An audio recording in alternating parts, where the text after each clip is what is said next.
Welcome back to Square One from History Link. I'm your host, Rosette Royale. Join us for this episode as we explore how Pioneer Square shaped community for LGBTQ plus people.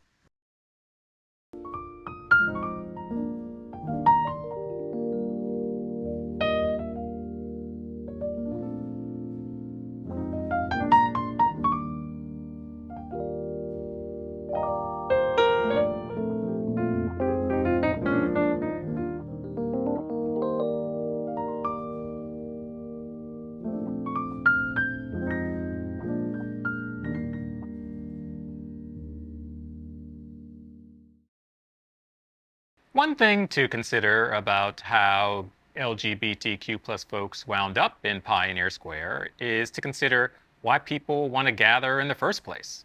After all, what draws people together? What makes them want to be with each other? Well, we're social creatures, and when people gather, they form community. And community is a cornerstone of our lives. Connecting with others who share some similarity can strengthen our sense of self and bolster our spirits.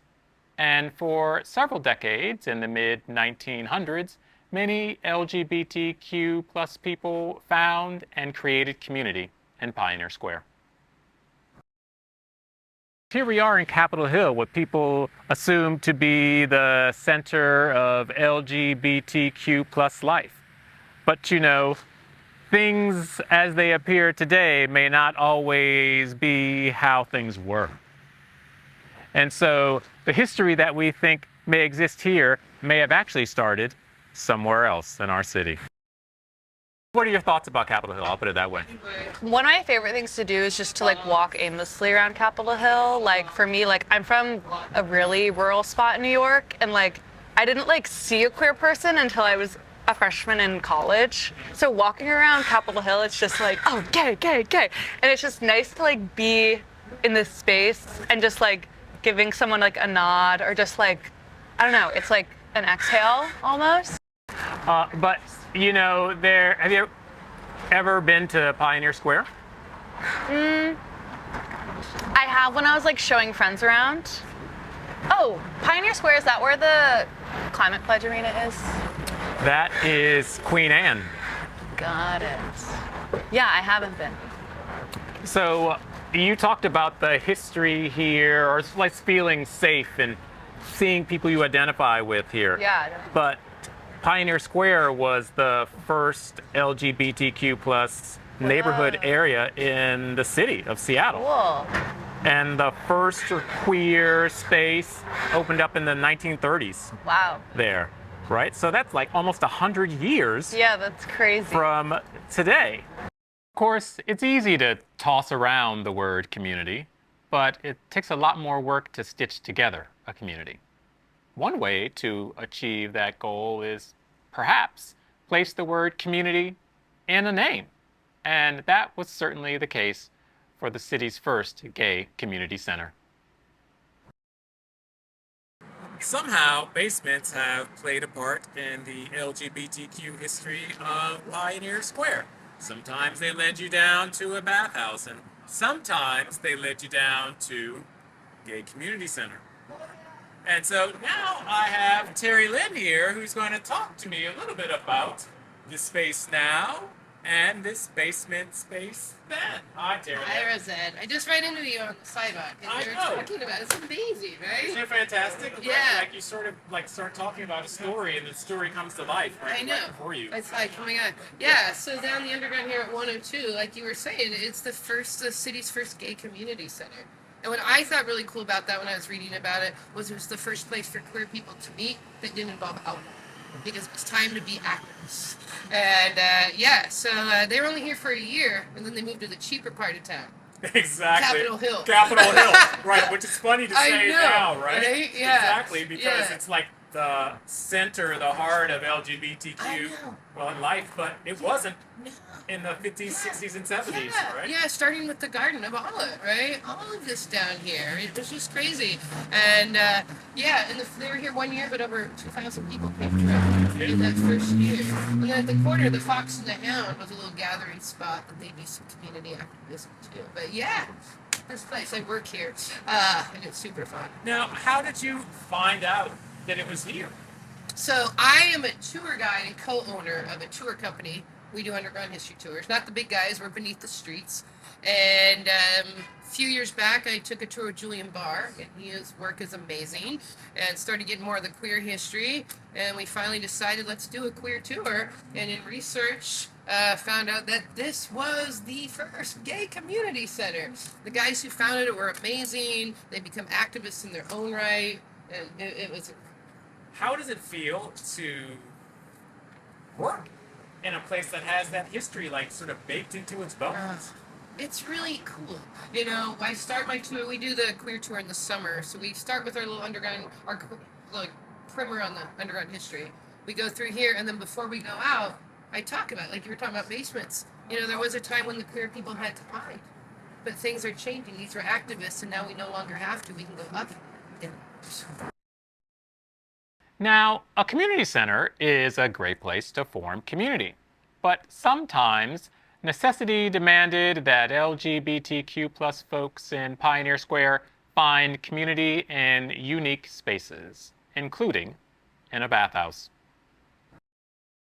One of the great things about cities and history is that they both have these little nooks and crannies, sort of crevices where smaller histories can reside within the larger history, and smaller ideas or smaller versions of the city can reside within the larger version of the city. And one of those places right here in Pioneer Square were these steps that led to the South End steam baths. And I'm joined by Tony, who has been down these steps when it was a steam baths. How are you, Tony? I'm doing well. Thank you, Rosette, for the opportunity to spend some time with you today. Oh, great. Likewise, I feel the same. Yeah. And so tell me, how did you wind up first visiting the steam baths? Well, I was an adventurous youth. I came here between like mid-70s to the mid-80s, and when I was 15, I was siphoning gas from the cars in my neighborhood to come up to Seattle in search of community. And so I started finding community at Penny's Corner. And then we would walk down the street and come here. This was a destination for us. And what was it like? Like, what was that community like when you got here? Well, it was a safe space for us and for LGBTQ plus youth. We didn't have very many safe spaces, but South End Steam Baths was one of those spaces. So when we were done doing what we were doing up there, just roaming the streets, it was much different then than it was now. The city was different. And this was one of our destinations early morning, and we would come here and sleep or, you know, hang out with one another, and then, leave that day when the sun came up. Like, what did it cost you to go there? Oh, I have no idea. I don't remember that. I think that maybe it was like a $7 or something, or maybe, you know, because you would buy time. You would buy time, and it would be like 8 hours or 12 hours, something like that. Yeah. And there would be a bed in there. There were showers. Yeah. And like, how big of a space are we talking? You know, this is a sizable building here. Was it just like a small, you know, was it as big as this driveway? How big was the area? Well, you went down these stairs, and then you would go through another door, and you would go down a hallway, and then you would step down a couple steps to the right. And I think it was in the basement of this building, and it went back quite a ways. It was a nice big space. Yeah. Dark. And so you're there, and I mean, I'm so curious about the idea of like a steam bath. being a center of community? Well, I think it's representative of the community here many years ago, which was, primarily a shipping and forestry, trade, that type of thing. And a lot of the buildings here were single room occupancy hotels.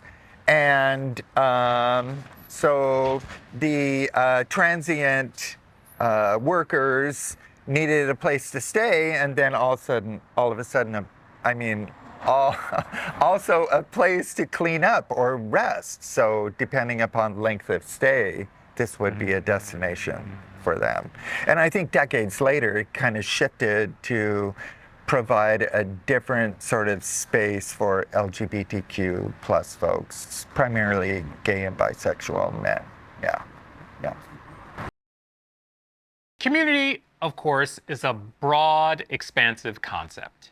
And inside any community, there are micro-communities, smaller groups of people who exist under a larger umbrella.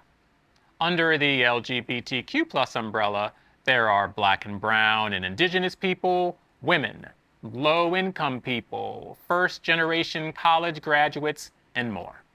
There are also young people.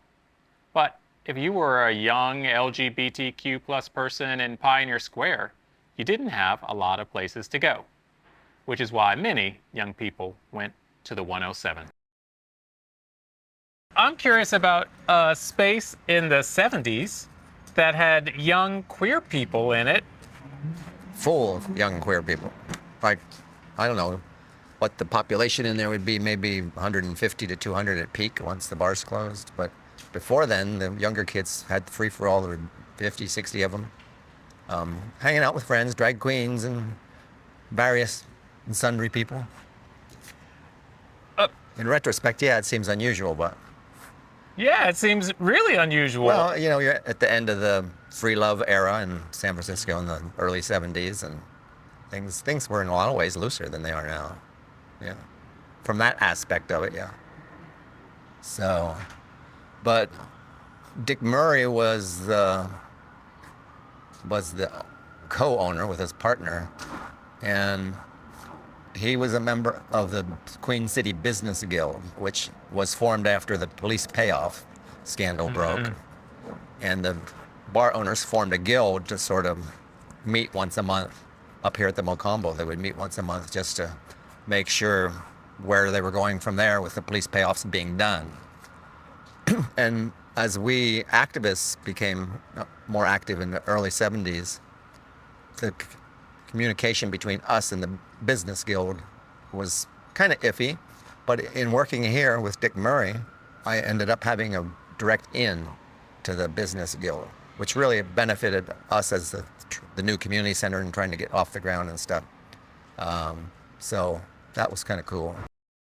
So there was Pioneer Square, a place where community was being built, where people came together to forge ties, to hold hands, to make friends, and to be part of a group of folks who existed together with shared identities. Community was birthed for LGBTQ people in Pioneer Square. So, if you want to know more about how community was formed in Pioneer Square or the places where it happened, why don't you take a self-guided tour, and you can visit historylink.tours.